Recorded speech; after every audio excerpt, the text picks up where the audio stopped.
Sa iba pang mga balita, kabilang sa sakop ng mas pinalakas na Self-Reliant Defense Posture Program ang cyber tools bilang panlaban sa banta ng cyber domain ayon sa Armed Forces of the Philippines. Kasama na ito sa mga hamon na dapat bantayan kapag pinag-uusapan ng external security.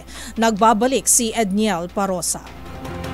Hindi lamang armas at equipment, kundi maging cyber tools ay inaasahang madedevelop na sa bansa matapos maisabatas ang pinalakas na Self-Reliant Defense Posture Program. Ito ang binigyang diin ni Armed Forces of the Philippines spokesperson Colonel Francel Padilla sa gitna ng umano'y banta sa cyber domain na kasama na sa mga dapat bantayang hamon kapag pinag-uusapan ng external security. Sabi ni Padilla sa D0H, kasama sa binabanggit ng cyber tools sa threat detection system, artificial intelligence para sa intel gathering at advanced encryption technique na pangontra naman laban sa iba pang banta sa cyberspace gaya ng hacking.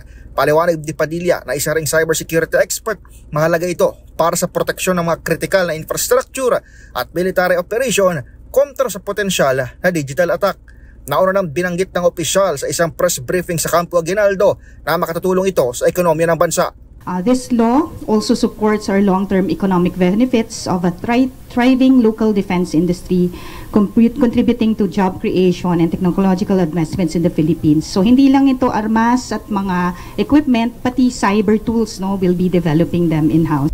Nagpahayag naman ng pagkabahala noon si Defense Secretary Gilbert Teodoro sa presensya ng illegal na pogo sa Bambam Tarlac malapit sa military camp sa bayan ng Capas.